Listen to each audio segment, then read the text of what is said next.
बिस्मिल्लाहिर्रहमानिर्रहीम। अस्सलाम वालेकुम। Welcome to my channel Urdu story centre. नए आने वालों से गुजारिश है कि चैनल को सब्सक्राइब कर दीजिए और बेल नोटिफिकेशन को ऑन कर दीजिए। पेश खिदमत है उर्दू नॉवल सदियों की बेटी का अगला हिस्सा। लैलावती को एहसास हो रहा था कि उसने एक मजबूत सहारा पकड़ा है। न जाने इससे कबल ये ख्याल उसके दिमाग में क्यों नहीं आया। नैनवा महान है, वो बड़े ज्ञानी होने के अलावा शानदार मर्द भी हैं। धर्मेंद्र नौजवान था, लेकिन वो भी नैनवा महाराज का हमपला नहीं था। उससे फ़ायदा हासिल था। लैलावती की जवान उमंगें भी पूरी हो सकती थीं और इसकी दिली आरजुएं भी। बेशक वो अब सबको नीचा दिखा सकती थी। बहुत थोड़े दिन के बाद अब भारत के राजमहल पर उसका राज होगा। कोई इसके मुकाबले पर नहीं टिक सकेगा। वो बेचैनी से पल पल का इंतज़ार कर रही थी। पिछली रात को वो अभी तक नहीं भूल सकी थी। वो मन ही मन में उठी। यकीनन साधु को भी उसका इंतज़ार होगा। वक्त था कि गुजरने का नाम ही नहीं ले रहा था।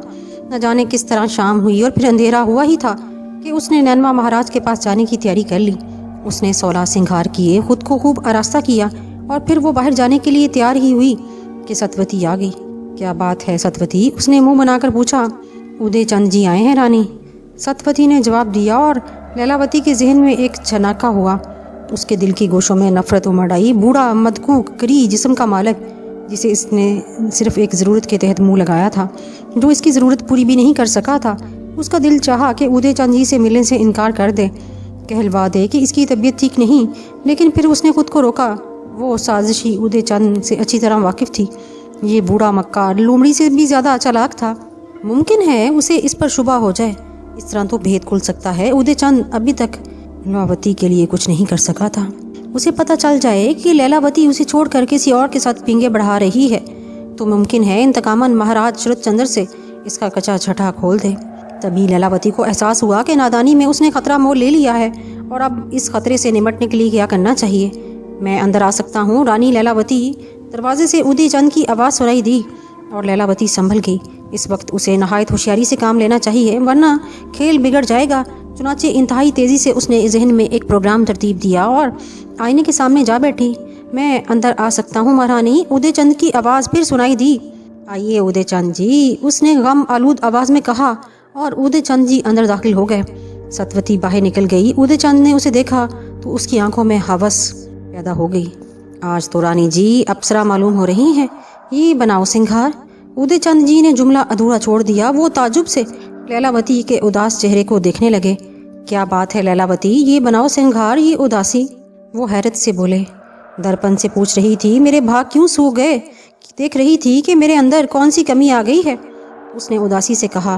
दर्पण तुम्हारे हुस्न की ताब ना लाकर टूट जाएगा लैलावती। शरद चंद्र की आंखों पर पट्टी चढ़ गई है, वरना तुम्हारे इस रूप में कौन दिल संभाल सकता है। उदय चंद ने अपना मतलब हल करने के लिए चापलूसी शुरू कर दी। कुछ नहीं उदय चंद जी, कुछ नहीं। महसूस होता है कि अब कुछ ना होगा। लैलावती उदास लहजे में बोली। उदय चंद के होते हुए तुम्हें चिंता ना करनी चाहिए महारानी। तुम्हारा दास एक दिन शरद चंद्र को तुम्हारे चरणों में जरूर झुकाएगा। वो दिन कभी नहीं आएगा उदय चंद जी, वो दिन कभी नहीं आएगा। वो दिन ऊश आएगा महारानी। वो दिन बहुत करीब है। महेंद्र अपने काम में कामयाब होने वाला है बहुत जल्द। मैं शरद चंद्र की सब कुछ आंखों से दिखाऊंगा और उसके बाद पूर्णिमा के लिए महल में कोई जगह ना होगी। अगर शरद चंद्र अपनी तलवार से उसकी गर्दन ना उतार दे तो उदय चंद नाम नहीं महारानी। उदय चंद ने लैलावती को शानों से पकड़ते हुए कहा। लैलावती ने आस्तिकी से अपने शानों से उदय चंद के बूढ़े हाथ हटा दिए। आज मन बहुत उदास है उदय चंद जी। आज मैं तन्हा रहना चाहती हूँ। ये तन्हाई तुम्हें और परेशान करेगी। आओ मैं तुम्हारी परेशानी दूर कर दूँ। नहीं उदय चंद, भगवान के लिए आज मुझे तन्हा छोड़ दो। मैं सोना चाहती हूँ। लैलावती ने नफरत को कदरे दबाते हुए सख्त लहजे में कहा और उदय चंद जी संभल गए। चंद साथ वो लैलावती के चेहरे को देखते रहे और सोच रहे थे कि क्या ड्रॉप सीन हो गया। खुद वो भी अभी ड्रॉप सीन नहीं करना चाहते थे। हाँ, जब दिल भर जाता है तो वो लैलावती से ये कहकर खामोशी से पीछे हट जाते कि अफसोस वो इसके लिए कुछ ना कर सके। जाहिर है लैलावती किसी से कहने से तो रही कि उदय चंद ने उसे धोखा दिया है। बहरहाल अभी ये फैसला मुनासिब नहीं था। चुनाचे वो बोले, ठीक है रानी लैलावती, मैं जा रहा हूँ। कल आऊँगा। चलते चलते ये ज़रूर कहूँगा कुछ देर हो गई है, वरना अब तक मैं कामयाब होता। निराश होने की ज़रूरत नहीं। तुम्हारा वक्त आएगा, उसके बाद तुम्हारे मन की मुराद पूरी हो जाएगी। मैं कल आपका इंतज़ार करूँगी, लैलावती ने गर्दन झुकाते हुए कहा और उदय चंद जी वापस चले गए। लैलावती दिल ही दिल में मुंह फुला रही थी। उदय चंद की आमद ने उसका सारा प्रोग्राम धर्म भरम कर दिया था। इस वक्त वो मंदिर जाने की हिम्मत नहीं कर सकती थी। न जाने उदय चंद ने इस वक्त आने का क्या सोचा। वो इस चालाक शख्स के बारे में अच्छी तरह जानती थी। अगर उदय चंद के दिल में कोई शुबा पैदा हो गया तो वो इसकी ताक में रहेगा, और अगर इसे हकीकत मालूम हो गई तो। लेकिन अब इस बूढ़े मक्कार के बारे में सोचना होगा, क्या किया जाए इसका। वो एक जगह बैठकर सोचने लगी। फिर उसके जहन में एक ही ख्याल आया, जब धर्मेंद्र को ख़त्म कर दिया गया तो ये बूढ़ा क्या चीज़ है। कल का दिन और उसके बाद इस बूढ़े से निजात हासिल कर ली जाएगी, मगर किस तरह। और सोच विचार के बाद उसके जहन में एक ही तरकीब आई। उसने सतवती को आवाज़ दी और सतवती अंदर पहुंच गई। सतवती, लैलावती आहिस्ता से बोली, जी रानी जी, तू मेरी सखी है ना? कोई शक है महारानी को? हाँ, मैं तेरा इम्तिहान लेना चाहती हूँ। सतवती हाजिर है। सतवती ने जान निसारी से कहा, तुझे मेरे हाथ से जहर पीना पड़ेगा। लैलावती ने कहा, रानी जी, सतवती को पीछे ना पाएंगी। तब कल इम्तिहान हो जाएगा। ये जहर तू ही लाएगी। कल क्यों, आज ही इम्तिहान हो जाए रानी जी। सतवती ने बेहद खुशी से कहा। सतवती, कल तो बहुत तेज़ जहर लाएगी। बोल लाएगी ना? हाँ रानी जी, कल मैं जहर लेकर आऊँगी। वादा? आप सत्यवती को कभी वादा खिलाफ नहीं पाएंगी। तू किसी और से इसका तस्करा नहीं करेगी। सत्यवती अपने दिल की गहराइयों में ये राज लेकर खाक हो जाएगी रानी। तब फिर जा, कल फिर हम तेरा इंतज़ार करेंगे, लैलावती ने कहा और सत्यवती गर्दन झुकाकर चली गई। लैलावती ने एक गहरी सांस ली और छप्पर खट पर जाकर लेट गई। उसके दिल में वीरानियाँ रक्स कर रही थीं। धर्मेंद्र उसे बुरी तरह याद आ गया था। दूसरे दिन सत्यवती सुबह ही सुबह आ गई। उसके पास जहर की पुड़िया थी जिसे उसने लैलावती को पेश कर दिया। उसके चेहरे पर गहरी संजीदगी थी। ये जहर का आरामद है? लैलावती ने पूछा। आजमा लेना रानी जी, 1 मिनट में कलेजा काट देता है। सत्यवती ने जवाब दिया। ठीक है, हम तेरी बात पर एतबार करते हैं। लैलावती ने पुड़िया लेकर रख ली। अब उसे बेचैनी से रात का इंतज़ार था। आज रात वो फिर एक खौफनाक ड्रामा करने वाली थी। सत्यवती बार बार इससे जहर का तकाजा करती रही और लैलावती उसे टालती रही। रात तक किसी भी वक्त मैं तेरा जीवन ले लूँगी सत्यवती, तू तैयार रह, उसने सत्यवती से कहा। आप सत्यवती को हर समय तैयार पाएंगी राजकुमारी जी, सत्यवती ने मजबूती से कहा। वैसे उसके चेहरे पर दर हकीकत मौत की सी संजीदगी तारी थी। और फिर शाम हो गई। तब लैलावती ने सत्यवती को आवाज़ दी। सामने ही एक शरबत का गिलास रखा हुआ था। इस गिलास के शरबत में जहर है सत्यवती, इसे पी ले और वफादारी का सबूत दे रानी के नाम पर। सत्यवती ने आगे बढ़कर गिलास उठा लिया। तेरी कोई आरजू? सत्यवती, एक ही मनोकामना थी रानी जी, वो ये कि रानी पर जान निसार कर दूं। वो पूरी हो रही है। तुम देख रही हो रानी कि सत्यवती के हाथों में रेशा नहीं, सत्यवती ने कहा। पी ले इसे सत्यवती, पी ले इसे। और सत्यवती गिलास चढ़ा गई। उसने गिलास फेंक दिया, फिर लरजते कदमों से लैलावती के पैरों के पास आ गई। आहिस्ता आहिस्ता वो लैलावती के कदमों के पास बैठ गई और जिसम में जहर के असरात तलाश कर रही थी। तब लैलावती ने उसे उठाया और सीने से लगा लिया। यही तेरा इम्तिहान था पगली, और तू इम्तिहान में पूरी उतरी। शरबत में जहर नहीं था। मैं अपनी प्यारी सखी को जहर कैसे पिला सकती हूँ सत्यवती, लैलावती ने उसे सीने से लगाते हुए कहा।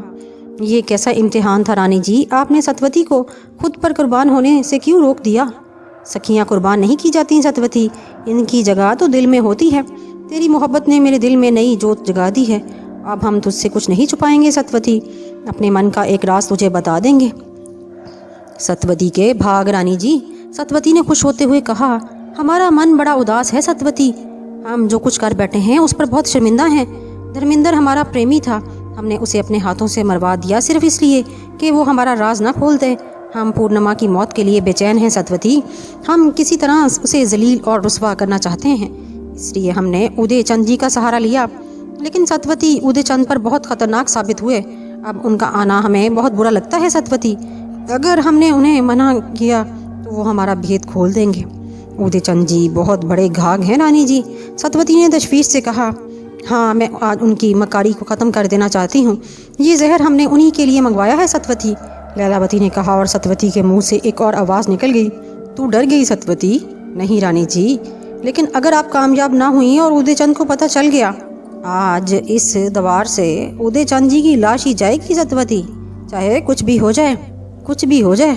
तुम्हें एक काम करना होगा, बड़ी होशियारी से, बड़ी चालाकी से, लैलावती ने कहा। और फिर वो आहिस्ता आहिस्ता सत्यवती से कुछ कहने लगी। आप फिक्र ना करें रानी जी, सतवती ने गर्दन हिला दी। रात की तारीकी में उदय चंद जी मूंछों पर ताव देते हुए लैलावती की ख्वाबगाह में पहुंच गए। आज भी लैलावती ने 16 श्रृंगार किया हुआ था।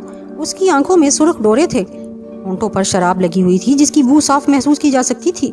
सामने शराब की बोतल रखी थी। एक गिलास में शराब बची हुई थी, दूसरा खाली था, लेकिन उसकी तह में जहर मौजूद था। लैलावती ने पूरा इंतजाम कर लिया था। मैं अंदर आ सकता हूँ रानी लैलावती? उदय चंद की आवाज़ सुनाई दी। आओ उदय चंद जी, हम तुम्हारा इंतजार कर रहे थे, लैलावती ने लड़खड़ाते हुए लहजे में कहा। और उदय चंद अंदर दाखिल हो गए। उन्होंने लैलावती की शक्ल देखी और उनके चेहरे पर मुस्कुराहट फैल गई। अमृत पिया जा रहा है, वो मुस्कुराते हुए बोले और लैलावती उठकर उनके करीब पहुंच गई। हाँ, अमृत पी रही हूँ, सब गमों से आज़ाद हूँ। बड़ी अच्छी चीज़ बनाई है ये लोगों ने, दिल के हर गम को भुला देती है, लैलावती ने मदहोश लहजे में कहा। और उदय चंद खुश होकर उसकी सूरत देखने लगे। हाँ, इसे पीकर जिंदगी लौट आती है, इसे पीकर इंसान जवान हो जाता है। आप पियेंगे उदय चंद जी? हम दोनों पियेंगे और फिर सब कुछ भुला देंगे। लैलावती उन्हें एक कुर्सी की तरफ धकेल कर मेज़ की तरफ बढ़ गई और फिर उसने खाली गिलास में शराब उंडेली। दूसरे गिलास में भी उसने थोड़ी सी शराब ली और वापस उदय चंद जी के पास पहुंच गई। आप पियेंगे ना उदय चंद जी? आप मेरे गम में शरीक होंगे ना? तुम अपने हाथों से जहर भी पिलाओगी तो पी लूंगा मेरी जान। क्यों नहीं पीऊंगा? उदय चंद जी ने कहा और लैलावती ने शराब का गिलास उदय चंद जी के होंठों से लगा दिया। लैलावती ने अपने गिलास से चंद छोटे छोटे घूंट लिए और फिर एक तरफ लेट गई। और लाऊं उदय चंद जी? उसने पूछा, लेकिन उदय चंद जी की आवाज़ बंद हो गई थी। वो दोनों हाथों से गला मसल रहे थे। उनकी जुबान से अल्फाज निकलना चाहते थे लेकिन आवाज़ साथ नहीं दे रही थी। फिर वो झुके और उस साथ ही कुर्सी पर से गिर पड़े। लैलावती, लैला, उसके मुंह से आवाज़ निकली और फिर उनकी आंखें शिद्दत तकलीफ से फैल गईं। वो कर्ब के आलम में हाथ पांव पटक रहे थे। फिर उनकी गर्दन एक तरफ को लढ़क गई। लैलावती ने जल्दी से अपना गिलास एक मेज़ पर रख दिया और उसने सतवती को आवाज़ दी। दूसरे ही लम्हे सतवती अंदर आ गई। जल्दी, लैलावती ने कहा और सतवती एकदम बाहर निकल गई। फिर 2 आदमी उसके साथ आए और उदय चंद की लाश को उठाकर ले गए। लैलावती ने वो गिलास उठाया जिसमें जहर अमेज शराब थी। उसने गिलास चूर चूर करके सतवती को दे दिया। सतवती ये गिलास लेकर बाहर निकल गई। राजरानी, राजरानी, कुछ खबर भी है? मैं आपके लिए एक अनोखी खबर लाई हूँ। नैना हामती कामती पूर्णिमा के पास पहुँच गई। क्या खबर है री? ऐसी बदहवास क्यों हो गई? क्या नैनवा महाराज मंदिर छोड़कर भाग गए? पूर्णिमा ने पूरे सुकून से पूछा, जैसे कोई खबर उसके लिए अहमियत ना रखती हो। उदय चंद जी मर गए, नैना ने कहा। हैं, मर गए? पूर्णिमा चुप पड़ी। कैसे मर गए? उन्हें जहर दिया गया है। उन्हें जहर दिया गया है, नैना ने बताया। ओह! चंद्रबदन के चेहरे पर अजीब से तासुरात फैल गए। चंद मिनट बाद वो कुछ सोचती रही, फिर मुस्कुराते हुए कहा, उदय चंद जी हमारा शिकार थे, लेकिन लैलावती पहले ही हमारे शिकार को हड़प कर गई। कोई बात नहीं, उसने हमें परेशान होने से बचा लिया। लैलावती नहीं, राजरानी। उदय चंद जी की लाश तो बड़े बाग में एक दरख्त के नीचे पड़ी है, नैना ने कहा। तो तेरा क्या ख्याल है नैना, क्या उदय चंद जी को जहर खाकर दरख्त के नीचे जाना चाहिए था? चंद्रबदन ने मुस्कुराते हुए कहा, मगर ये कैसे कहा जा सकता है राजरानी कि रानी लैलावती ने? हालात ही बताते हैं नैना, लेकिन फिक्र मत कर, बहुत जल्द ये राज खुल जाएगा। उदय चंद जी महाराज शरद चंद्र के गहरे मित्र थे, वो इनके बड़े मशीर भी थे। शरद चंद्र जी को इनकी मौत का बड़ा दुख होगा और हम अपने पति के मित्र के कातलों को फांसी के फंदे तक जरूर पहुंचाएंगे। मगर लैलावती, राजरानी जी, नैना ने कहना चाहा, अगर लैलावती ने उदय चंद जी को जहर नहीं दिया तो हम खुद को पागल महसूस करेंगे नैना, इसके अलावा और कोई नहीं हो सकता। और अब समय आ गया है कि एक और रानी को कम कर दिया जाए। सायका से पहले लैलावती का नंबर आ गया। सुन नैना, करमू को बुला ला, से हमारा पैगाम दे, हमें इससे जरूर काम है, चंद्रबदन ने कहा। और नैना ने गर्दन हिला दी। चंद्रबदन की आंखों में बिजलियां कौंध रही थीं। बिलाशुबा वो जहानत में बेमिसल थी। उसे रानी बनने का पूरा हक हासिल था। नैना के जाने के बाद वो काफ़ी देर तक न जाने क्या क्या सोचती रही। वो जाती थी कि उदय चंद जी को जहर किसने दिया, लेकिन इस तरह उसने लैलावती के बारे में फैसला कर लिया। फिर वो मंदिर में नैनवा महाराज से मिली। उसने उन्हें तैयार कर लिया कि उदय चंद जी के कातिल को महाराज शरद चंद्र के सामने पेश करेंगे। और महाराज को तैयार करके पूर्णिमा वापस राजमहल चली आई। रात की घोर तारीकी चारों तरफ फैली हुई थी। सतवती लैलावती के पास से आ रही थी। उसके दिल में कोई ख्याल नहीं था और लैलावती से प्रेम करती थी। न जाने क्यों उसे रानी लैलावती से इस कदर लगाव था। इंसान का दिल ही है और फिर गरीब का दिल बड़ा नादान होता है। थोड़ी सी मोहब्बत मिली और पिघल कर मोम का ढेर बन गया। जैसा चाहो बना लो, वो हर सांचे में ढल जाता है। लैलावती रानी थी। सतवती जैसी उसकी बहुत सी दासियां थीं जो वो इसकी निगाहों में कोई हैसियत नहीं रखती थी। लेकिन सतवती के लिए रानी लैलावती जैसी कोई रानी नहीं थी। लैलावती ने उसे अपनी सखी बना लिया था। उसके लिए कम एजाज ना था और वो दीवानी लैलावती पर अपना जीवन वारने के लिए तैयार हो गई थी। बहरहाल अब लैलावती के सारे राज इसके सीने में थे, लेकिन वो इन राजों को अपनी ज़िंदगी से ज़्यादा कीमती समझती थी। वो जान देकर भी इन राजों को अपने मुंह से नहीं खोलना चाहती थी। सतवती एक राहदारी से गुजर रही थी कि अचानक उसके ऊपर एक बोझ आ पड़ा। एक सख्त बोझ। किसी ने उसका मुंह भींच लिया। दूसरे लम्हे किसी ने उसके पाँव पकड़ लिए। तब सतवती को अपना जिस्म हवा में झूलता हुआ महसूस हुआ। कमज़ोर बदन, कमज़ोर दिल की लड़की भला इन ताकतवर हाथों का मुकाबला कैसे कर सकती थी जो इसे थामे हुए थे। गहरी तारीकी और गहरी हो गई और खौफ से वो बेहोश हो गई थी। फिर जब उसे होश आया तो तारीकी बहुत गहरी थी। हाथ को हाथ सुझाई नहीं दे रहा था। इस तरह की तारीकी में उसने हाथ पांव मारे। है भगवान, क्या मैं अंधी हो गई? उसके होंठों से निकला, हाँ तू अंधी हो गई। तारीकी से एक भयानक आवाज़ उभरी और सतवती पूरी जान से काम गई। नहीं नहीं, ये अन्याय है। मैं अंधी नहीं हुई। मैं अंधी क्यों होगी? अपने पापों को याद कर सतवती। क्या तूने अच्छे काम किए हैं? उसी आवाज़ ने कहा। मैं अंधी नहीं हुई। भगवान के लिए कह दो मैं अंधी नहीं। देखो मेरी आंखें पटा रही हैं, इनमें काली लहरें उठ रही हैं। फिर मैं अंधी कैसे हो गई? रोशनी कहाँ गई? उसने अपने नीचे खुरदरी ज़मीन महसूस की। ये कौन सी जगह है? नर्क। ये नर्क का पहला दरवाज़ा है। हाय राम! सतवती के मुंह से चीख निकल गई। नर्क और स्वर्ग में तो लोग मरने के बाद आते हैं। क्या मैं मर गई? उसने रूहानी लहजे में पूछा। अपराधी जीते जी ही नर्क में पहुंच जाते हैं। क्या तूने पाप नहीं किए? मैंने कौन से पाप किए हैं? उसने रोते हुए पूछा। उसका जहन बिल्कुल माऊफ हो गया। गहरी तारीकी ने उसके हवास पर बहुत बुरा असर डाला था। तू खुद गौर कर, तू इस नर्क से निकल सकती है। सच्चे मन से तौबा कर ले तो तुझे इस नर्क से निजात मिल सकती है। क्या तुझे उदय चंद के हथियार का राज नहीं मालूम? उदय चंद? मगर मैं तो बेकसूर हूँ। मैंने उसे जहर नहीं दिया। मुझे तो नहीं पता कि लैलावती किसके लिए जहर मंगवा रही हैं। मैं तो ये समझी थी कि वो ये जहर मुझे देंगी। उदय चंद खुद भी तो पापी था। उसने महाराज की थाल में छेद किया था। मगर तू इस समय मौजूद थी जब उदय चंद को जहर दिया गया। तूने लैलावती को क्यों ना रोका? उस आवाज ने कहा। जी मैं तो दासी हूँ। मैं रानी लैलावती को कैसे रोकती? तुम खुद सोचो। हाँ ये दासी है, ये रानी को कैसे रोक सकती थी? ये तो ठीक है, ये तो ठीक है। आवाजें पुरस्कार अंदाज में उभरी। तो फिर पापी ये नहीं? भारी आवाज ने पूछा। हाँ ये पापी नहीं, मगर इसे नर्क से वापस नहीं भेजा जा सकता। क्यों? ये लैलावती के पास जाएगी, उसे यहाँ के राज बता देगी। इसे आग में जला दो, भस्म कर दो। नहीं नहीं, सतवती चीख पड़ी। भगवान की सौगंध, मैं किसी से कुछ नहीं कहूँगी। मैं बेकसूर हूँ, मैं दासी हूँ। इतना बड़ा अन्याय मत करो मुझ पर, इतना बड़ा जुल्म ना करो। सतवती बिलक बिलक कर रो पड़ी। उसका नन्हा सा दिल बुरी तरह धड़क रहा था। वो खौफ से कांप रही थी। तब उसने अपने मुंह पर किसी के हाथ महसूस किए। उसने दोनों हाथों से वो बालों भरी चौड़ी कलाई पकड़ने की कोशिश की, लेकिन आहनी पंजे उसके मुंह पर जम गए और फिर वो बेहोशी ने उसे खौफ की उसे निकाल दिया। दूसरी बार आंख खुली तो अंधेरे छट चुके थे। खिड़की से रोशनी की शुआएं अंदर आ रही थीं। रात के वाकयात उसके जहन में उजागर होने लगे और वो बिस्तर पर उछल पड़ी।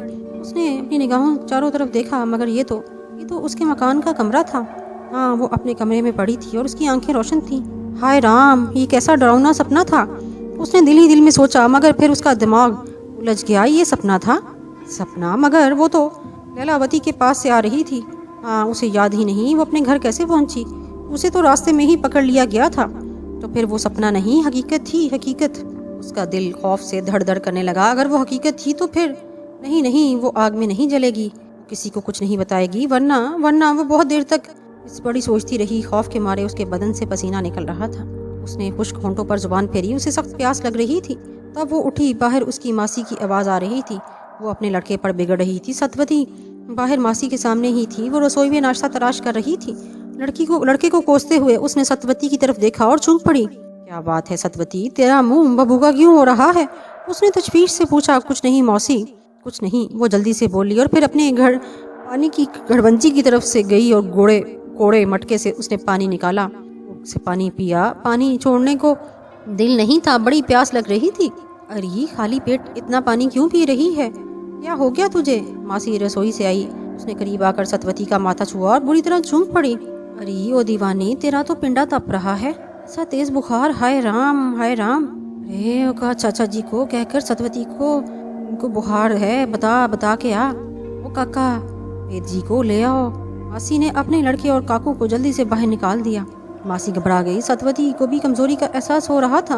वापस जाकर पलंग पर लेट गई, आंखें बंद कर ली और फिर उसे होश ना रहा। खौफ और दहशत से उसे सख्त बुखार आ गया था। महाराज शरद चंद्र की जिंदगी दरबार और पूर्णिमा तक महदूद होकर रह गई थी।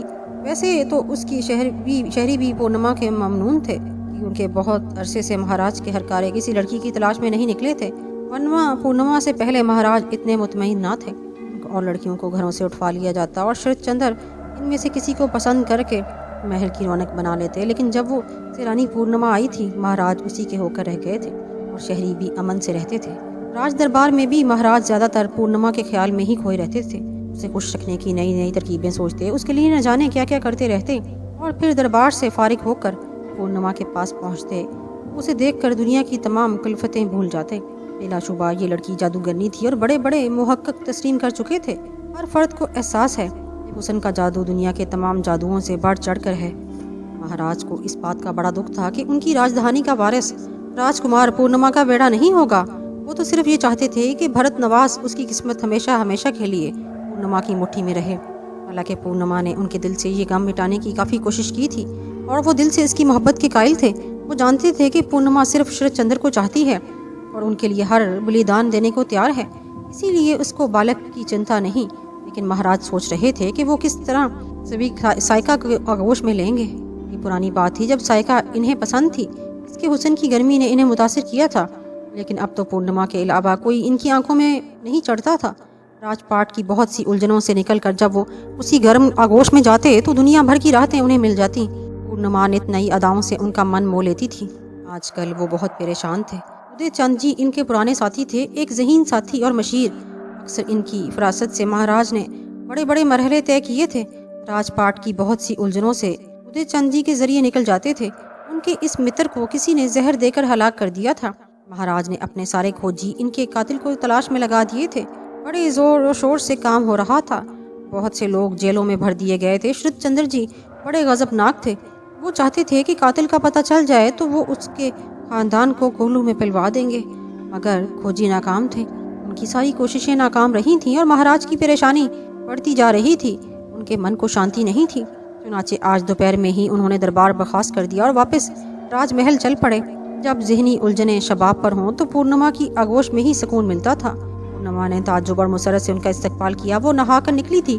उसके लंबे लंबे स्याह बाल घटाओं की शक्ल में बिखरे हुए थे। उनसे मोती टपक रहे थे। गुस्ताख मोती उसके गालों से चिपक गए। वो इन आतिशी रुखसारों की दमक से दमक गए थे। सादगी में एक अनोखा हुस्न था और शरद चंद्र इस अनोखे हुस्न से बहुत मुतासिर हो गए थे। वो मुस्कुराते हुए आगे बढ़े और पूर्णिमा ने अपने सफ़ेद बाजू फैला दिए। इस किस्म का इजहार किया कि जैसे महाराज की अचानक आमद से वो बेइंतहा खुश हो गई हो। क्या हो रहा था? शरद चंद्र जी ने मोहब्बत भरे अंदाज में पूछा। नहा कर निकली थी, मगर आप? ये तो ठीक है, पूर्णिमा ने पूछा। आज खराबी होती तो तुम्हें देखकर ठीक हो जाती। शरद चंद्र ने उसकी आंखों को चूमते हुए कहा, आपका प्रेम मेरा जीवन है। चंद्र बदन ने उनकी आंखों में देखते हुए कहा, और तुम हमारा जीवन हो पूर्णिमा। हमें शायद तुम्हारी तलाश थी। जब तुम मिल गई तो रूह को शांति मिल गई। इससे पहले हम संसार में अकेले भटक रहे थे। इतना प्रेम ना करें महाराज कि खुशी से मेरी छाती फट जाए। पूर्णिमा ने शिद्दत जज्बात में कहा, हमें तो दुख है पूर्णिमा कि हम अपना सही प्रेम बता भी नहीं सकते। संसार के सारे हमारे प्रेम सागर में डूब जाएंगे। शरद चंद्र ने कहा और चंद्र बदन उन्हें लिए खौफगाह में पहुंच गई। महाराज ने लिबास तब्दील किया और चंद्र बदन के करीब आकर बैठ गए। हम जब बहुत परेशान होते हैं तो तुम्हारे पास आ जाते हैं। भगवान ना करे कि आपको कोई दुख हो। क्या आप कुछ परेशान हैं? हाँ रानी, उदय चंद हमारा पुराना मित्र था। ये हमारा अपमान है कि अगर हम उसके कातलों को सजा ना दे सके। वो हमारा बहुत अच्छा साथी था। क्या खोजी हत्यारे का पता लगाने में नाकाम रहे? हाँ, अभी तक खोज नहीं लगा सके। पूर्णिमा किसी सोच में गुम हो गई। फिर उसने अचानक ही कहा, खोज लग जाना तो बहुत बड़ी बात नहीं है महाराज। वो किस तरह पूर्णिमा? शरद चंद्र ने हैरानी से बोले, दुनियादारों की आंखों पर पट्टी बंधी होती है, मगर जो लोग भगवान से ज्ञान ध्यान लगाए बैठे हैं उनकी आंखों से कोई बात ओझल नहीं रहती। और खुशकिस्मती से नैनवा महाराज हमारे पास मौजूद हैं। नैनवा महाराज? शरद चंद्र उछल पड़े। चंद लम्हे फटी फटी निगाहों से चंद्र बदन को घूरते रहे। फिर पुरख्याल अंदाज में बोले, अरे हाँ, हमें तो उनका ख्याल ही नहीं आया। वो महापुरुष हैं। संसार पर उनकी गहरी निगाह है। उनकी आंखों से कौन सी बात छुपी है? अगर वो तैयार हो जाएं तो कातिल आसानी से पकड़ा जा सकता है। पूर्णिमा, पूर्णिमा, तुम इतनी सुंदर ही नहीं, भगवान ने तुम्हें अकल की दौलत भी दी है। तुमने सारी गिरहें खोल दी। सचमुच हमें पहले ही ख्याल नहीं आया। महाराज ज्ञानी हैं, वो ज़रूर हमें कातिल का पता देंगे। तुमने हमारी बहुत बड़ी मुश्किल हल कर दी। चंद्र बदन मुस्कुराने लगी। हम दोनों खामोशी से पूजा के लिए चलेंगे और किसी को साथ नहीं लेंगे। किसी को ये मालूम नहीं होना चाहिए कि हम इस सिलसिले में महाराज से काम ले रहे हैं। ये ठीक है, पूर्णिमा ने तायीद की और महाराज काफ़ी देर तक सोचते रहे। फिर उन्होंने गर्दन हिलाते हुए कहा, सचमुच हमें सुकून हो गया। तुमने बहुत अच्छी तरकीब बताई पूर्णिमा। और पूर्णिमा ने मुस्कुराकर गर्दन झुका दी।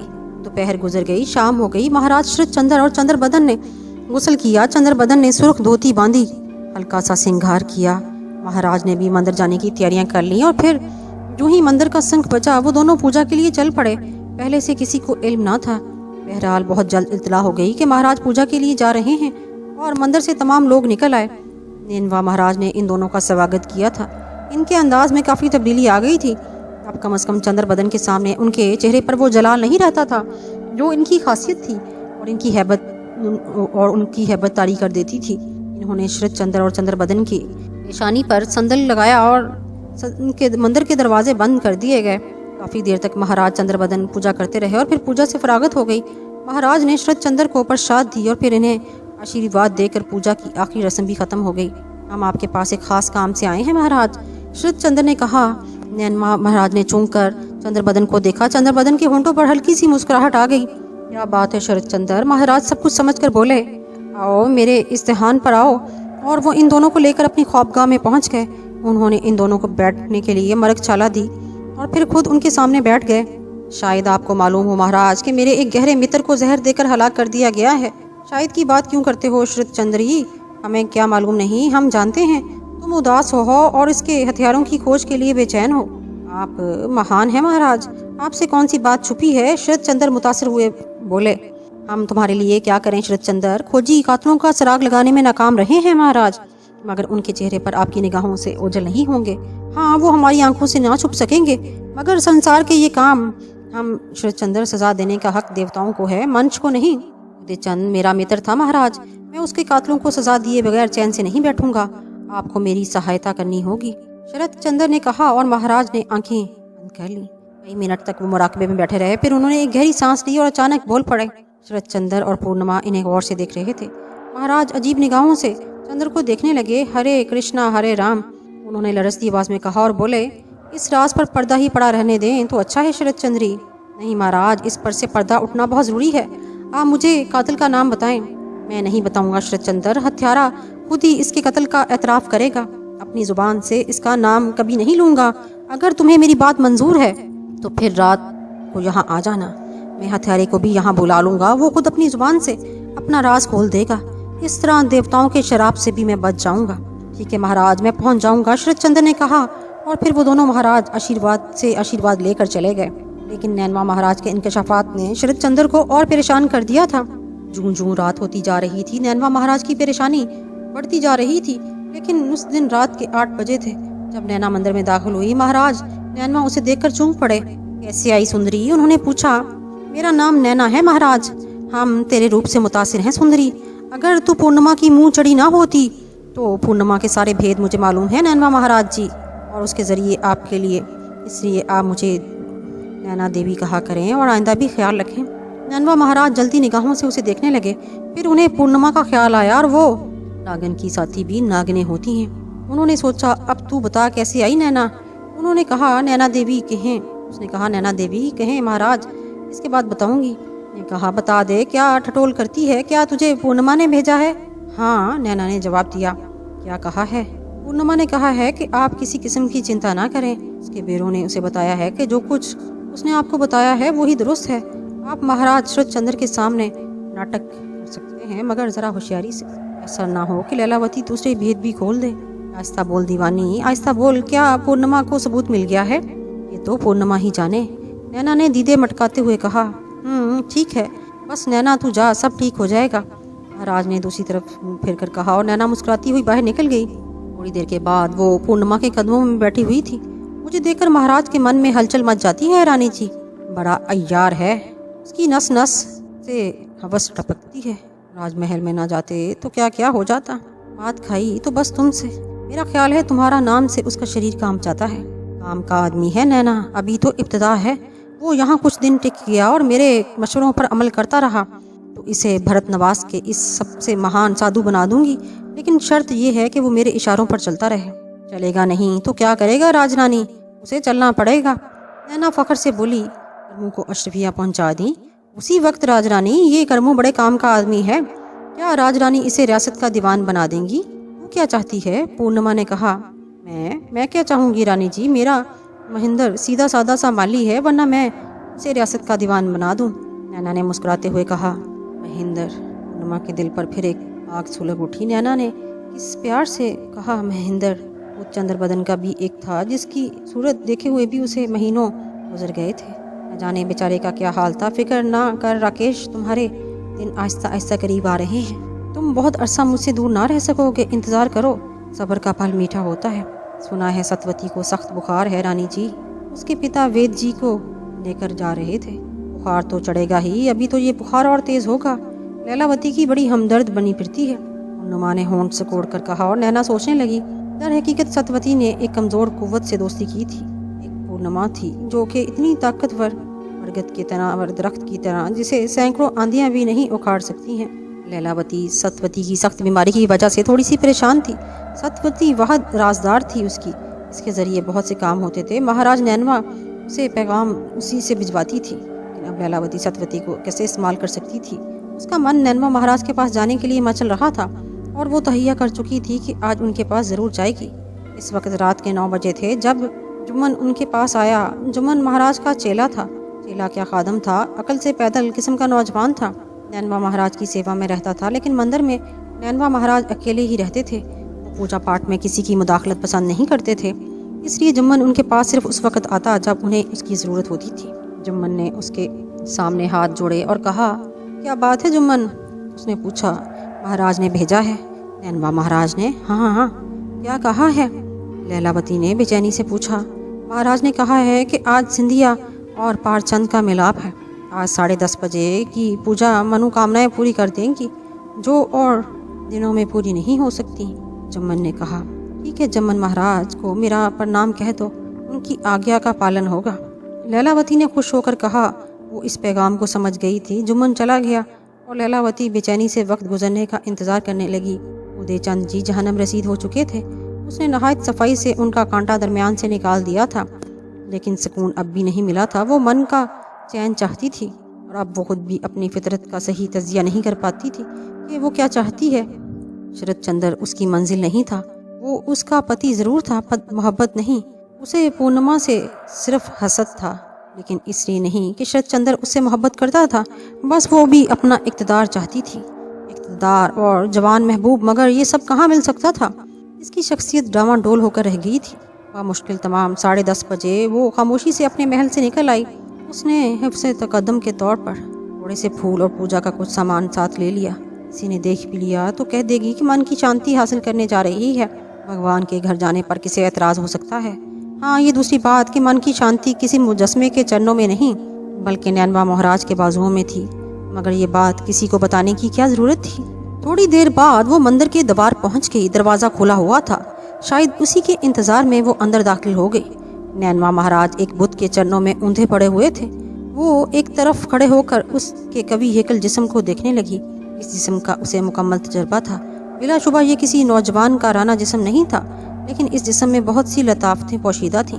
काफ़ी समय गुजर गया, तब नैनवा महाराज ने गर्दन उठा ली, उसे देखा और फिर काफ़ी देर से गहरी सुर्ख निगाहों से घूरते रहे। फिर उन्होंने खड़े होकर उसे साथ आने का कहा और अब वो मंदिर के एक दूर अफ्तादा गोशे में ब्रह्मती के बुद्ध के सामने खड़ी थी। घड़ी 11 बजा रही थी। लैलावती, आज तेरे ऊपर बड़ा कठिन समय आन पड़ा है। ब्रह्मती के चरणों में पड़ा प्रार्थना करना। उनकी आवाज़ गूंजी। क्या बात है महाराज? लैलावती ने घबरा कर कहा। ये मैं तुझे फिर बताऊंगा, आज प्रार्थना पूरी कर ले। सिर्फ ब्रह्मती की तरफ ध्यान कर, किसी और बात के बारे में मत सोच। आंखें बंद कर ले, कान बंद कर ले, मन से सारी गुबार निकाल दे। मैं बाहर जा रहा हूँ, थोड़ी देर में वापस आऊँगा। जो आ गया आपकी महाराज। लैलावती बादल नख्वास्ता ब्रह्मती के बुद्ध के सामने झुक गई। न जाने क्या लेकर आई थी क्या, लेकिन महाराज ने और ही कथा सुना दी। महाराज नैनवा बाहर निकल गए। लैलावती का जवान जिस्म देखकर उनकी नीयत ख़राब होने लगी थी। लेकिन पूर्णिमा एक भूत की तरह उनके जहन पर मुसल्लत थी। वो उसके अहकामात के खिलाफ कुछ नहीं कर सकते थे। उन्हें खारिश ज़दा कुत्ते की मौत मरना पसंद नहीं था। बिलाशुबा पूर्णिमा की खौफनाक कुव्वत के सामने वो कुछ नहीं थे, इस बात का उन्हें एहसास था। मंदिर के दरवाजे पर वो शरत चंद्र का इंतजार करने लगे और ठीक 11:10 पर शरत चंद्र मंदिर के दरवाजे पर पहुंच गए। नैनवा महाराज ने उनका इस्तकबाल किया। शरत चंद्र आदमी के लिबास में थे, इसलिए उन्हें किसी ने नहीं पहचाना था। वो मंदिर में दाखिल हो गए। क्या हाल है महाराज? उन्होंने पूछा। शरत चंद्र, अब भी समय है, अपने इरादे से बाज आ जाओ। अपराधी का बारे में बता दो, तुम्हारे दिल को दुख होगा। कैसी बातें करते हैं महाराज? क्या मैं अपने मित्र को आसानी से भुला दूं? मेरा कितना ही गहरा दोस्त क्यों ना हो, उसे सजा मिलेगी। तुम्हारी मर्जी पुरतनू, तुम्हारी मर्जी। तुम खुद पर काबू रखोगे। ये भगवान का घर है।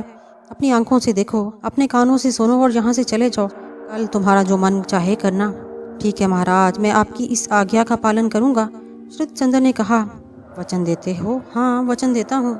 आओ, नैनवा महाराज ने कहा और एक चोर रास्ते से शरत चंद्र को उस कमरे से मोल एक दूसरे कमरे में ले गए जहाँ ब्रह्मती का बुत रखा हुआ था। खबरदार, तुम्हारे मुंह से बात ना निकले। क्या अपराधी यहाँ मौजूद है? हाँ, वो मौजूद है। तुम यहाँ छुप कर उसे देखो, मैं उसके पास जा रहा हूँ, नैनवा महाराज ने कहा और कमरे से बाहर निकल आए। उनका दिल धक धक कर रहा था। आज सारी चालाकी निकल गई थी। बड़ी मेहनत से पूरा ड्रामा करना था। जरा सी गड़बड़ से खुद उनकी जिंदगी के लाले पड़ सकते थे। बहरहाल वो उस कमरे में पहुंच गए जहाँ लैलावती अभी तक ब्रह्मती के कदमों में पड़ी थी। रानी लैलावती, उन्होंने पुरजलाल आवाज में कहा और लैलावती ने ब्रह्मती के नंगे बुत के कदमों से सर उठा लिया। उसका चेहरा सुर्ख हो रहा था। क्या आ गया है महाराज? उसने लरजती आवाज में पूछा। तेरे मन को शांति मिली? नहीं महाराज, मेरा शरीर प्यासा है। इसे शांति कहाँ? लैलावती ने बेहजाबी से कहा। भगवान तुझे शांत करे। तूने पाप किया है लैलावती। जब तक तू ब्रह्मती के सामने अपना मन साफ ना कर लेगी, तेरी मनोकामनाएं पूरी ना हो सकेंगी। मैंने कौन सा पाप किया महाराज? मैं निर्दोष हूँ। फिर मेरे मन को शांति क्यों नहीं मिलती? लैलावती, नैनवा महाराज ने उसके खुश होंठों को देखते हुए कहा। मैं तुझे बता चुका हूँ कि तेरे ऊपर बड़ा कठिन समय आ पड़ा है। अपने मन का एक एक ब्रह्मती से कह दे, एक एक राज उसे बता दे, एक एक खोट निकाल कर फेंक दे। ये रात तेरे जीवन में सुख भी ला सकती है। भगवान के घर में तेरा झूठ तुझे भस्म कर देगा। मैं तेरे ऊपर अग्नि के साए देख रहा हूँ। हाँ, अपने पाप के जीवन की पूरी कहानी ब्रह्मती के सामने कह दे। उससे मदद मांग, ब्रह्मती तेरी मदद करेगा। और अगर तूने यहाँ भी चाल से काम लिया तो फिर तेरे लिए कोई पनाह नहीं होगी। बता दे, तूने अपने पति देव के साथ कितने झूठ बोले हैं? बता दे लैलावती, बता दे। अगर तू चुप रही तो थोड़ी देर में तू आग की लपेट में होगी। महाराज की आवाज़ें बहुत बुलंद हो गई और लैलावती का जिस्म लरजने लगा। वो खौफ से कांपने लगी। उसे ब्रह्मती की आंखों में आग उगलती महसूस हुई और वो सहम कर कई कदम पीछे हट गई। हाँ महान ब्रह्मती, इसके हलक से भराई हुई आवाज़ निकली। मेरे मन को शांति दे। मैं सदा से बेकल हूँ, तू जानता है ब्रह्मती। तू मेरे मन की बेकली जानता है। मैं धर्मेंद्र से प्रेम करती थी, मगर मेरा ब्याह शरत चंद्र से कर दिया गया, बूढ़े शरत चंद्र से। और उसकी हवसकार ने मेरे बलिदान को मिट्टी में मिला दिया। उसने पूर्णिमा को रानी बना लिया और मैं हसद की आग में सुलग उठी। महान ब्रह्मती, पूर्णिमा को नष्ट कर दे। उसने मेरे मन का चैन छीन लिया है। मैं अंधी हो गई थी ब्रह्मती। मैंने धर्मेंद्र से कहा कि पूर्णिमा को हलाक कर दे, परंतु वो मेरे प्रेम पूरा ना उतरा और मुझे अभागन ने अपने हाथों अपने प्रेमिका का हत्या कर डाली। हाँ, मैंने अपने प्रेमी को मौत के घाट उतार दिया। पर तू मेरे मन का हाल जानता है। मैं जल रही हूँ ब्रह्मती, मैं जल रही हूँ उसी जलन में, इसी अंधी जलन में। मैंने उदयचंद से ताल्लुकात कायम किए, तन मन उस बूढ़े के हवाले कर दिया।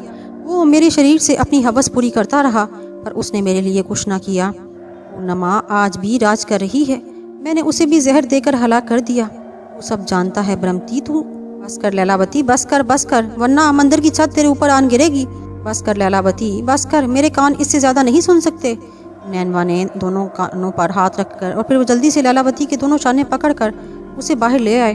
चली जा लैलावती, बस चली जा फौरन। महाराज उसे मंदिर के दरवाजे तक धकेल कर बोले। वो जानते थे कि इसके बाद इन्हीं का नंबर है और वो इस राज को पोशीदा रखना चाहते थे। मगर महाराज, मेरे मन की प्यास तो बुझा दो। मेरे तुम्हारे द्वार से निराश जा लैलावती, जा, इस समय चली जा, जल्दी चली जा यहाँ से, वरना न जाने क्या हो जाएगा। महाराज ने कहा और लैलावती की आंखों से आंसू टपकने लगे। वो उदास चेहरा लिए महल की तरफ चली गई। जब वो निगाहों से ओझल हो गई तब नैनवा महाराज ने सुकून का सांस लिया। फिर वो वापस अंदर आए। शरत चंद्र पूरे बदन से लरस रहा था। हरे राम हरे कृष्णा। नैनवा महाराज ने कहा और श्रीत चंद्र तेज तेज कदमों से बाहर निकल आए। उन्होंने नैनवा महाराज से कुछ नहीं कहा था। चंद्र बदन बेचैनी से श्रीत चंद्र का इंतजार कर रही थी। उसके दिल में धड़क धक्कड़ पकड़ हो रही थी। न जाने क्या हो रहा था। ये उसका पहला हमला था। वो जानती थी उसका असिस्टेंट काफ़ी मजबूत है, वो होशियारी से मामलात संभाल लेगा, लेकिन फिर भी उसे ड्रॉप सीन का इंतजार था। और फिर श्रीत चंद्र महल में दाखिल हुए तो वो उनके स्वागत को दौड़ी। श्रीत चंद्र के मुंह से धुआं धुआं निकल रहा था। उनकी आंखें मानी खेज अंदाज में फैल गईं। क्या हुआ महाराज, अपराधी का पता चला? लेकिन श्रीत चंद्र ने कोई जवाब नहीं दिया। वो अंदर आ गए और फिर वो थके थके से एक तरफ गिर गए।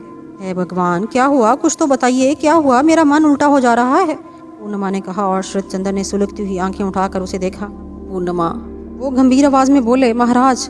पूर्णिमा उनके कदमों में बैठ गई। जो कुछ हम पूछेंगे सच सच बताओगी? ये बात आप अपने मन से पूछे महाराज, हमने आज तक आपसे झूठ नहीं कहा। पूर्णिमा ने उदासी से कहा। तुम हमसे प्रेम करती हो, इसका जवाब भी आपका मन देगा। नहीं, हम तुमसे जवाब चाहते हैं, ये हमारी इच्छा है, श्रीत चंद्र ने संजीदगी से कहा। धरती और आकाश से भी ज्यादा। क्यों? श्रीत चंद्र ने अजीब सा सवाल किया। इसका कोई जवाब नहीं है मेरे पास। अपने प्रेम का कोई सबूत दोगी? हाँ, पूर्णिमा ने कहा। अब ये खंजर अपने सीने में घोंप लो। महाराज ने एक खंजर निकालकर पूर्णिमा को दिया और पूर्णिमा एक लम्हे के लिए सटपटा गई। लेकिन चालाक औरत ने अपने चेहरे के तासरात में जरा बराबर फर्क न दिया और अजीब सी मुस्कुराहट से बोली, बहुत मामूली सा इम्तिहान है महाराज। आज पूर्णिमा 1000 बार पैदा होकर महाराज कुर्बान हो जाए, अब भी उसकी मोहब्बत का पूरा सबूत नहीं मिलेगा। उसने खंजर सीधा किया और वो लम्हे खंजर उसके सीने की तरफ लपका। लेकिन पूर्णिमा ने अपने हाथों की रफ्तार इतनी सोच रखी थी कि उसके जिस्म को वो छू भी जाए तो बहुत हल्का सा घाव लगे, इसके अलावा और कुछ ना कर सके। जिसका उसे यकीन था कि महाराज श्रीत चंद्र ने बिजली की सी तेजी से लपक कर खंजर पकड़ लिया। तब उसने खंजर पूर्णिमा के हाथ से लेकर फेंक दिया। तूने हमें नया जीवन दे दिया है पूर्णिमा, तूने हमें नया जीवन दे दिया। वो पूर्णिमा से लिपट गया और उसकी आंखों से आंसू बहते रहे। चंद्र बदन दिल ही दिल में खुश हो रही थी। वो बेवफा हमें बूढ़ा कहती है, क्या हम बूढ़े हो गए हैं पूर्णिमा? राजा बोले, सो जो उन आप जवान आप पर कुर्बान किए जा सकते हैं, हजारों कवारियां आज भी आप पर अपनी जान निछावर कर सकती हैं। ये आपसे किसने कह दिया महाराज? पूर्णिमा ने श्रीत चंद्र की चाहत भरी नजरों से देखते हुए कहा। उसी नरखनी ने, उसी हत्यारन ने, जिसने हमारे मित्र को कत्ल कर दिया। उसका अपने प्रेमी को हमारी आंखों में धूल झोंक कर यहाँ लाई, उसके साथ रंग रलियाँ मनाती रही, हमारे सीने पर मूंग दलती रही और फिर हसद की आग में उसे भी कत्ल कर डाला। लैलावती के पीछे ऐसी भयानक नागन छुपी हुई है, हमें मालूम नहीं था। पूर्णिमा का दिल बाग बाग हो गया। सब कुछ प्रोग्राम के मुताबिक ही हुआ था, कहती थी। फिर भी उसने हैरत से पूछा, लैलावती, हाँ, हमारे माथे का कलंक, हमारी रुसवाई का इश्तेहार, आह आह पूर्णिमा, हम से क्यों वाकिफ ना हुए? अब हम उदय चंद की मौत का भी अफसोस नहीं, वो भी गद्दार था, उसने हमारी दोस्ती से नाजायज़ फ़ायदा उठाया, उसका इंजाम ठीक हुआ। लेकिन लैलावती, कुछ बताइए तो महाराज, कुछ बताइए तो। पूर्णिमा ने बज़ाहिर परेशानी से कहा। लैलावती उदय चंद जी की कातिल है। लैलावती, अपनी लैलावती, उसे अपना ना कहो पूर्णिमा, वो आस्तीन का सांप है। मगर उसने ऐसा क्यों किया? 20वां से बदतर निकली। उसने राजमहल में जो नाटक खेले हैं, इनका ख्याल करके आत्महत्या कर लूं तो इस कदर कलंकनी निकलेगी, लैलावती ख्याल भी नहीं था। मैं पागल हो जाऊंगी महाराज, कुछ तो बताइए। सुनो पूर्णिमा, मेरे पापी कानों ने जो कुछ सुना वो यूं है, श्रीत चंद्र ने कहा। और उसके बाद उसने पूरी कहानी पूर्णिमा को सुना दी। पूर्णिमा तस्वीर हैरत बनी सब कुछ सुन रही थी। हालांकि वो बात उसके लिए सबसे पहले ये सब बातें जानती थी, ये सब उसकी तवक्को के खिलाफ नहीं। वो मज़े ले लेकर सब कुछ सुन रही थी। महाराज के खामोश होने के बाद वो काफ़ी देर तक सख्ते के आलम में बैठने का ड्रामा करती रही। फिर उसने एक गहरी सांस ली और बोली, मैं आपका गम समझती हूँ महाराज, और मैं समझती हूँ कि आपकी इस परेशानी में मैं बराबर की शरीक हूँ। मुझ अभागन की वजह से ही आपके मन को ये दुख पहुँचा है। ऐसा ना कहो पूर्णिमा, ऐसा ना कहो। मुझे पापी ने तुम्हारा इम्तिहान लेने की कोशिश की थी। मैं बड़ा किस्मत हूँ कि अगर तुम ना होती पूर्णिमा, मैं अब इस संसार में किस पर भरोसा करता। श्रीत चंद्र फिर रोने लगे और पूर्णिमा उनके सर को आगोश में लेकर सहलाने लगी। फिर अब लैलावती के बारे में क्या सोचा है महाराज? पूर्णिमा ने पूछा। उसके बारे में कुछ ना पूछो पूर्णिमा, जब कर लूँगा तब बताऊँगा। और पूर्णिमा ने भी इसरार ना किया। हाँ, उसके बाद के चंद दिनों ने उसे सब कुछ बता दिया।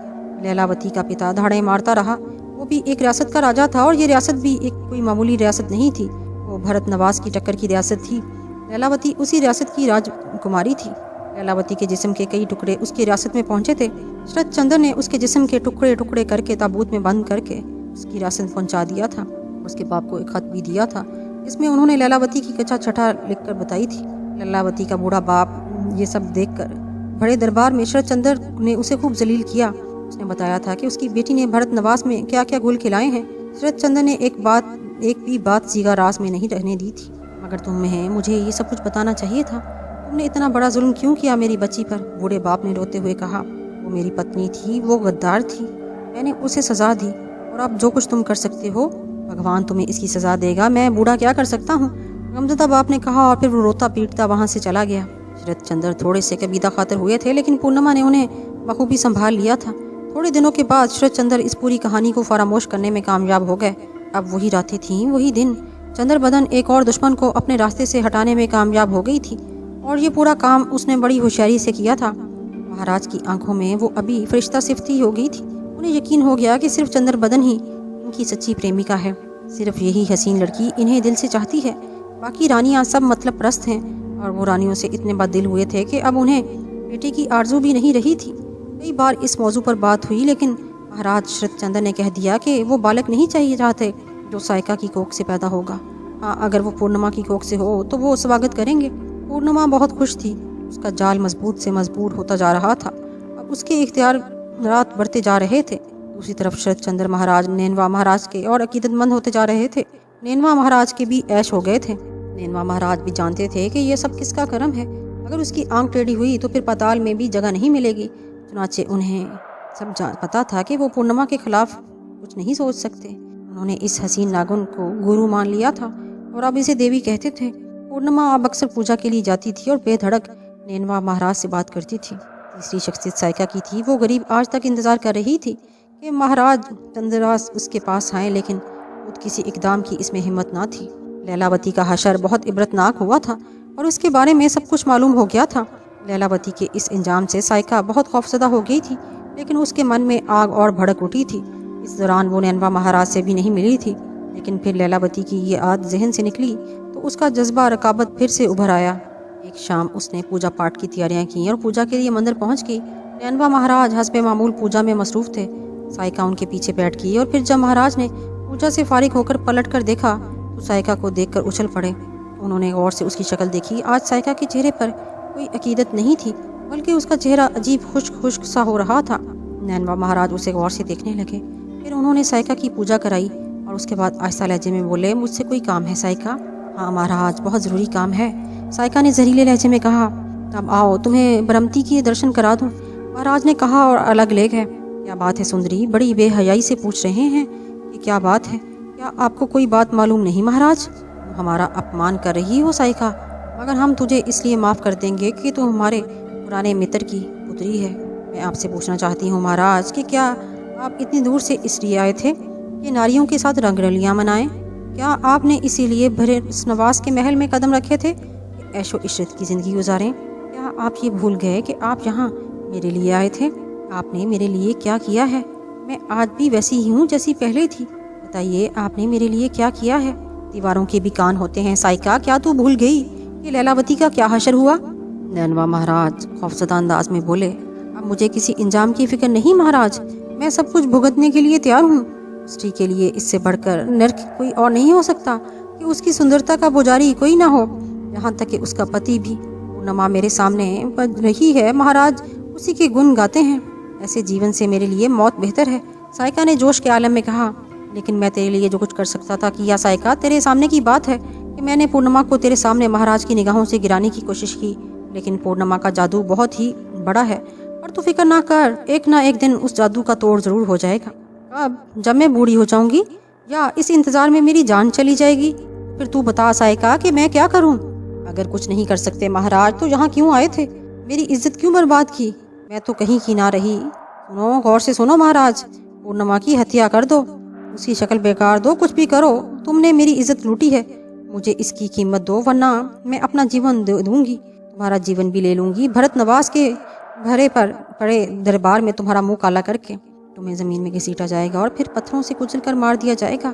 इस बात को कान खोल कर सुन लेना, सायका ने कहा। और नैनवा महाराज सहमी नजरों से उसे देखने लगे।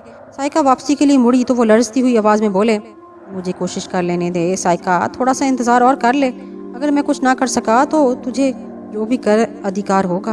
एक हफ्ता और उसके बाद सायका ने होंठ सिकोड़ कर कहा और बाहर निकल गई। पत्थरों के बुतों के दरमियान महाराज नैनवा भी एक बुत मालूम हो रहे थे। उनके चेहरे की हवाइयाँ उड़ रही थीं, लेकिन फिर उनके मुंह से एक लफ्ज़ निकला, गुरुजी, और उनके मन की कली खिल गई। हाँ, गुरुजी ही इस कष्ट का उपाय बताएंगे।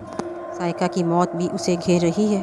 और वो दूसरी शाम गुजारते खुद गुरुजी के चरणों में पहुंच गए। उन्होंने मालूम किया कि शरद चंद्र पूर्णिमा के पास मौजूद नहीं। पूर्णिमा महाराज नैनवा को देखकर चौंक पड़ी। उस वक्त नैना के अलावा कुछ और बांदियां भी उसके पास मौजूद थी। उसने खड़े होकर महाराज का स्वागत किया। महाराज ने पूर्णिमा के माथे पर चंदन टीका लगाया और पूर्णिमा ने तमाम दासियों को हाथ के इशारे से जाने के लिए कहा। नैना सबको समेट कर बाहर ले गए और अब कमरे में नैनवा महाराज और पूर्णिमा थे। कैसी तकलीफ की महाराज? पूर्णिमा ने पूछा। बस गुरु के चरणों में हाजिर हो गया हूँ। बस गुरु के पास इसी वक्त आता है जब उस पर कोई घटना पड़ती है, नैनवा ने कहा। और पूर्णिमा हंस पड़ी। हमें शर्मिंदा ना करे महाराज। नहीं पूर्णिमा, नहीं, भगवान की सौगंध, मैं दिल से तुम्हें गुरु मान चुका हूँ। तुम्हारी शक्ति मेरी शक्तियों से कहीं महान है। मैं जानो भगवान तुम्हारी दस्तक में उतर आए हैं। अक्सर मैं तुम्हारे बारे में सोचता हूँ तो हैरान रह जाता हूँ। बात क्या है नैनवा महाराज? पूर्णिमा ने कहा। कोई सुन तो नहीं रहा देवी? नहीं, कोई नहीं, आप बेफिक्र रहें। आप बताइए क्या बात है? तफसील से बताएं ज़रा कि क्या मसला है। ठीक है, तुम्हें मालूम है पूर्णिमा, तुमसे कौन सी बात छुपी है। वो अपनी रियासत के मंदिर से इसीलिए मुझे लाई थी कि तुम्हारा जोर तोड़ूं। जवान थी, खूबसूरत थी, मेरे मन को पसंद आई, इसलिए मैं चला आया। फिर मैंने जो कुछ किया वो भी तुम्हारे इल्म में है। अब लैलावती के इंजाम के बाद से वो अब तक खामोश बैठी थी, लेकिन माफ़ करना, स्त्री जात में रकाबत की आग बहुत तेज़ होती है और वो इस आग में सब कुछ भूल जाती है। उसने मुझे धमकी दी है कि अगर मैंने जल्द ही उसके लिए कुछ ना किया तो वो मेरी कच्चा चटा खोल देगी। वो खुद तो जीवन देने पर तुली है, इसका कहना है कि मुझे भी नहीं छोड़ेगी।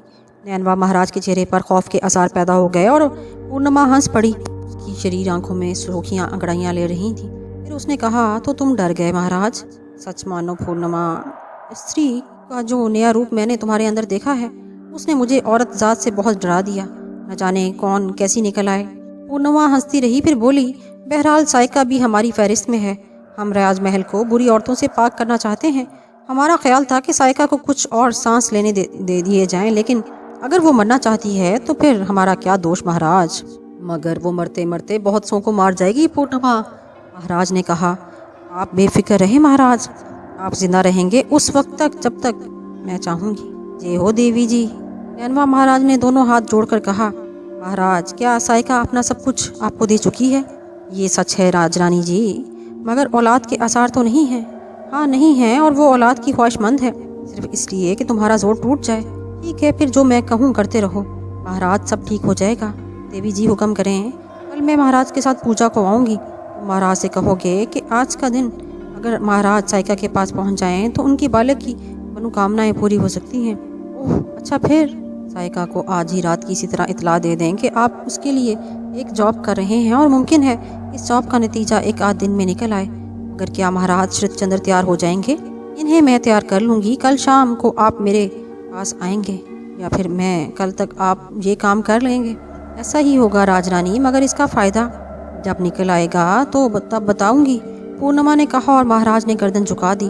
थोड़ी देर तक वो पूर्णिमा के पास बैठे और फिर आशीर्वाद लेकर वहाँ से चले आए। चंद्र बदन कहे और शरद चंद्र उसकी बात ना करे, पूरी ना करे। वो दिन भर के थके हुए थे, मगर पूजा के लिए मना करना भी पाप था। वो चंद्र बदन के साथ मंदिर चल पड़े। नैनवा महान के चरणों को छूने के बाद दोनों पूजा करने लगे। चंद्र बदन ने आंखों ही आंखों में महाराज को इशारा किया। फिर वो पूजा से फारिग हुए तो शरद चंद्र ने नैनवा महाराज को देखा। वो मुस्कुरा रहे थे, वो बहुत खुश नजर आ रहे थे। आ गया महाराज? शरद चंद्र ने पूछा। नहीं शरद चंद्र, आज मैं तुमसे कुछ कहना चाहता हूँ। मैं मुंतज़िर हूँ महाराज। आज सुबह ही पदम प्रचारी ने मुझे खुशखबरी दी है और मैं आपकी आमद का इंतज़ार कर रहा था। आज 7वां कुर्दवार का पार हुआ है, इसलिए ये दिन महान है। मेरी इच्छा है चंद्री, तुम आज साइका के पास जाओ। भगवान ने चाहा तो तुम्हारे यहाँ 9 महीने के बाद बालक हो जाएगा। साइका? शरद चंद्र ने होंठ सिकोड़े। क्या आप कोई ऐसा चौप नहीं कर सकते महाराज कि बालक पूर्णिमा के यहाँ हो? हम भी संसार के इसी मट्टी से उठे हैं शरद चंद्र। हमारी शक्ति की एक हद मुकर्रर है। बालक के लिए तुम्हें साइका के पास ही जाना होगा। ये भरत नवाज की ज़रूरत है। मगर मुझे साइका के यहाँ बालक? शरद चंद्र ने कहा, लेकिन पूर्णिमा ने उसके मुंह पर हाथ रख दिया। वो मोहब्बत भरी नज़रों से शरद चंद्र को देख रही थी। बालक भरत नवाज की ज़रूरत है महाराज, आपको मेरी सौगंध इनकार ना करें। ये क्या कह दिया पूर्णिमा? सौगंध क्यों लगा दी? हम किस दिल से साइका के पास जाएंगे? किस दिल से? आपको जाना ही होगा मेरे लिए, आप यहाँ से सीधे साइका के महल जाएं। पूर्णिमा ने कहा और महाराज की गर्दन लटक गई। अच्छा, हम तुम्हारी सौगंध का पालन करेंगे, उन्होंने खोए हुए लहजे में कहा। बस तो फिर जाएं, मैं ब्रह्मति के सामने पूजा करूंगी कि मुझे भरत नवाज के लिए राजकुमार चाहिए। हाँ, मुझे भरत नवाज का राजकुमार चाहिए, पूर्णिमा ने कहा और महाराज गर्दन झुकाए मंदिर से निकल आए। पूर्णिमा ने मुस्कुराते हुए नैनवा महाराज की तरफ देखा, लेकिन नैनवा महाराज की गर्दन लटकी हुई थी। क्या बात है महाराज, आप परेशान हैं? हाँ पूर्णिमा, महाराज एक लंबे अरसे से साइका से दूर थे, उनके मन में उसके लिए जगह नहीं थी। आज बहुत अरसे के बाद वो उससे मिलेंगे, क्या कोई ऐसी बात नहीं हो सकती तो हम दोनों के लिए नुकसानदेह हो? उन्हें साइका को अपने जॉब की इत्तला पहुंचा दी थी। हाँ, चिंता ना करें महाराज, सब ठीक हो जाएगा। मैं अपनी शक्ति भी आजमाना चाहती हूँ, इसके बाद हम दूसरा कदम उठाएंगे। मैं सब ठीक कर लूँगी, आप चिंता ना करें, मुस्कुराते हुए कहा और वो वापस पलट पड़ी। अपने महल में पहुंचकर उसने लिबास तब्दील किया। फिर नैना आई। उसने नैना से कुछ बहाना कर दिया कि मैं आराम करना चाहती हूँ। वो तन्हाई में अपना प्रोग्राम मुकम्मल करना चाहती थी। चंद्र साइका के पास पहुंच गए। उस वक्ती तब्दीली से साइका को इत्मीनान हो जाएगा कि महाराज उसका काम कर रहे हैं। वो फौरी तौर पर महाराज पर एतमाद कर लेगी। इस तरह वो फौरी तौर पर कोई ऐसा काम करने से बाज रहेगी और पूर्णिमा को उसे डबोने का मौका मिल जाएगा।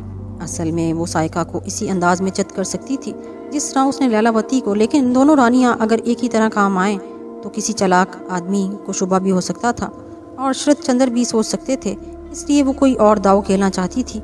ये कदम उसने साइका को किसी इकदाम से बाज रखने के लिए उठाया था ताकि उसे सोचने का मौका मिल जाए। महाराज उसके पास एक शानदार हथियार थे जिससे वो बहुत से काम ले सकती थी। वो अंगड़ाइयाँ लेती रही। फिर उसके मन में राकेश आ गया, उसका महबूब, जज्बात, उमंगों का देवता। बहुत दिन हो गए थे उसे देखे हुए, न जाने बेचारे पर क्या बीत रही होगी। अब हालात अभी साजगार नहीं। वो अपने लिए कोई कमज़ोर पहलू नहीं छोड़ना चाहती थी, इसने फौरी तौर पर राकेश के ख्याल को रद्द कर दिया। ज़्यादा रात ना गुजरी थी, वो बेगली से करवटें बदल रही थी कि शरद चंद्र जी आ गए। उनका चेहरा बुझा हुआ था। उन्होंने पूर्णिमा को देखा, वो मुस्कुरा रही थी।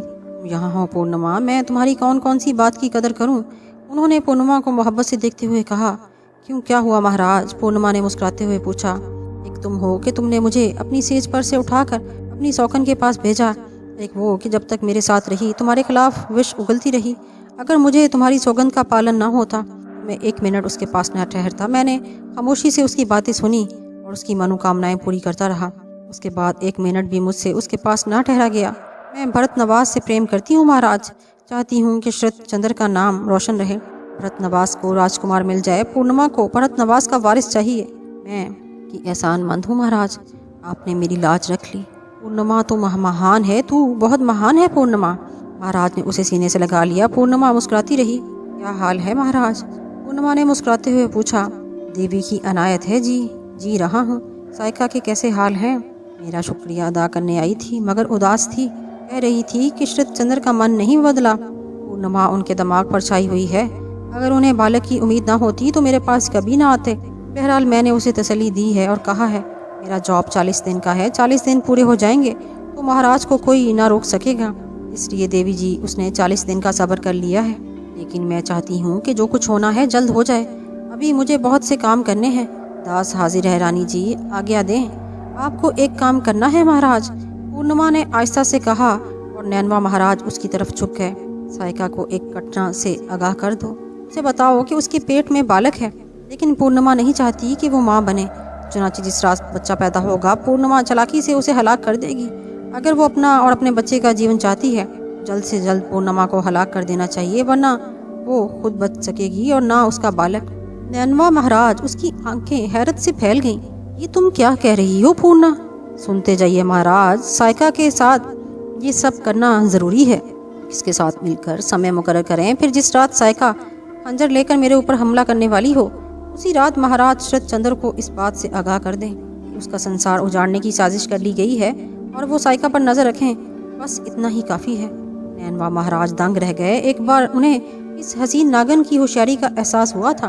बेशक काम बन जाएगा और कोई इसके बारे में सोचेगा भी नहीं। वो खामोशी से पूर्णिमा की शक्ल देखने लगे। ये काम कब कर लोगे महाराज? पूर्णिमा ने पूछा। बहुत जल्द, जब देवी आज्ञा दें। जानते हो महाराज कि मेरे हर कदम से न सिर्फ मुझे बल्कि तुम्हें भी बहुत फ़ायदा मिल रहा है। उन्होंने लैलावती से महाराज को आगाह किया। महाराज के दिल में तुम्हारी इज्जत बेपनाह बढ़ गई। उन्होंने कई बार मुझसे तुम्हारे महान होने का एतराफ़ किया। उन्होंने जब तक नैनवा महाराज जैसा ऋषि हमारे दरमियान मौजूद है, हमें किसी किस्म की चिंता नहीं करनी चाहिए। और महाराज, अब तुम महाराज की चहेती की जान बचाओगे। महाराज तुम्हारी कितनी कदर करेंगे। मैं जानता हूँ देवी, तुम समझ लो महाराज मेरे इशारों पर चलने वाले हैं, हमेशा ऐश करते हैं और की मुखालफत करता हूँ। इसका ठिकाना कहाँ है ये तुम्हें मालूम है। मैं अच्छी तरह जानता हूँ देवी, मैंने तुम्हें दिल से महान माना है और तुम्हारी सेवा अपना धर्म समझूंगा। नैनवा महाराज ने कहा और पूर्णिमा मुस्कुराती हुई दासियों के मंदिर से वापस चली गई। नैनवा महाराज उसके जाने के बाद काफ़ी देर तक उसके बारे में सोचते रहे। पूर्णिमा क्या है, ये क्या चीज़ है, ये बात आज तक उनकी समझ में नहीं आई थी। उसकी मालूमात के खुफिया ज़राए हैं, राजमहल में उसने क्या जाल फैलाए हुए हैं। लेकिन बात राजमहल तक होती तो ठीक था, उसके कदम तो दूर दूर तक जा चुके थे, मसलन महाराज नैनवा के पुराने मंदिर तक, जहाँ उन्होंने पहली बार सायका के साथ रंगरलियाँ मनाई थी। उसे सब कुछ मालूम था, ये इसकी खौफनाक चालें। महाराज नैनवा लरज़ उठे। कैसी मासूम सूरत, लेकिन कैसी चालाक है वो। इसने अपने गिर्द ऊंची ऊंची दीवारें खड़ी कर रखी हैं, जिनके दूसरी तरफ देखना नामुमकिन है। उसने नैनवा महाराज के तमाम इरादे खाक में मिला दिए थे। यहाँ आने के बाद नैनवा महाराज ने जिस अंदाज में अपना काम शुरू किया था, उससे उन्हें अंदाज़ा होता था कि थोड़े दिन में पूरे भरत नवाज में उनका बोलबाला होगा। भरत नवाज के लोग अब भी इस महान साधु से वाकिफ ना थे जो राजमहल में रहता था, लेकिन नैनवा महाराज खुद भी किसी के मोहताज थे, और वो थी पूर्णिमा। हाँ, वो पूर्णिमा की ताकत का भरपूर अंदाज़ा लगा चुके थे कि किसी भी मौके पर उसे शिकस्त देना नामुमकिन है। शरद चंद्र जिस तरह उसकी मुट्ठी में थे, इससे अंदाज़ा होता था कि अब जीते जी वो इसके जाल से नहीं निकल सकेंगे। लेकिन क्या वो खुद शरद चंद्र से मुतमईन है? क्या शरद चंद्र इस नौखेज़ लड़की की ख्वाहिशात पूरी करने में कामयाब है? ये एक नुक्ता नैनवा महाराज के जहन में हमेशा उलझ जाता था, लेकिन इसके बारे में तहकीकात की हिम्मत ना थी। इन ख्यालात पर भी वो लर्जा बेअंदाम थे, कहीं उनके ख्यालात की इत्तला पूर्णिमा को ना हो जाए।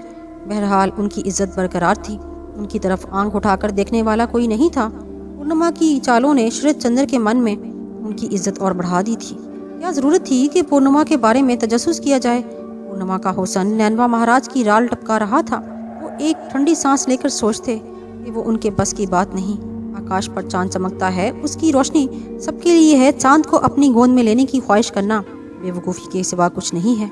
उन्होंने ये ख्यालात जहन से झटक दिए और फिर वो पूर्णिमा के प्रोग्राम के बारे में सोचने लगे। वो जानते थे कि पूर्णिमा उनके कंधे पर बंदूक रखकर चला रही है, लेकिन ये वो अपना कंधा पेश करते रहे। फिर ज़रा भी कंधा हिला तो गोली खुद उनके अपने भेजे को उड़ा देगी। चुनांचे वो पूर्णिमा के प्रोग्राम को अमली शक्ल देने के लिए तैयारियां करने लगे। इस गुफ्तगू के तीसरे रोज़ उन्होंने सायका को पैगाम भिजवाया कि आज वो पूजा के लिए ज़रूर आए, और सायका किस्मत की मारी पहुँच गई। नैनवा महाराज ने उसका इस्तकबाल किया, लेकिन चेहरे की परेशानी साफ पड़ी जा सकती थी। क्या बात है महाराज, क्या बात है, आप परेशान हैं? सायका ने पूछा। हाँ सायका, क्या तूने अपने पेट में बालक की चलत फरत महसूस की? अभी नहीं महाराज, सायका ने जवाब दिया, लेकिन मेरा इल्म कहता है तू माँ बनने वाली है। महाराज की दया है, सायका ने खुश होकर कहा, और फिर वो अफसुर्दगी से बोली, लेकिन महाराज शरद चंद्र ने तो फिर मेरी तरफ रुख ही नहीं किया। महाराज शरद चंद्र, नैनवा ने परेशान लहजे में कहा, शरद चंद्र एक बहुत बड़ी जाल में फंसा हुआ है, और अब ये मकड़ी अपने पाँव फैला रही है। मैं नहीं समझी महाराज, सायका ने कहा। सायका, तू जानती है कि मैं तेरे पिता का दोस्त हूँ और मुझे तुझसे मोहब्बत है। सायका, मैं तेरे लिए जॉब कर रहा हूँ, इसलिए मेरे बेरों ने मुझे बताया है कि तेरे बालक आ चुका है, मगर उन्होंने एक ऐसी बात बताई है जिसने मेरे होश उड़ा दिए हैं। वो क्या महाराज? सायका ने परेशान लहजे में पूछा। क्या ख्याल है तेरा सायका, क्या पूर्णिमा इस बात से खुश होगी कि भरत नवाज का बच्चा तेरे पेट से पैदा हो? मैं जानती हूँ महाराज कि ये पूर्णिमा को पहली चोट है। हाँ, वो इस चोट से तिलमिला रही है, वो तेरे खिलाफ साजिशें कर रही है। साजिश? कैसी साजिश महाराज? सायका ने परेशान होकर पूछा। सुनने की हिम्मत रखती है तो सुन सायका, मुझे बताओ महाराज, सायका ने मिन्नत करते हुए कहा। तो सुन सायका, तेरी औलाद की सबसे बड़ी दुश्मन पूर्णिमा है। वो तेरे बालक को पैदा होते ही कत्ल कर देगी। उसने तैयारियां कर ली हैं, और सायका, अगर वो जिंदा रही तो वो तेरे बच्चे को जिंदा नहीं रहने देगी।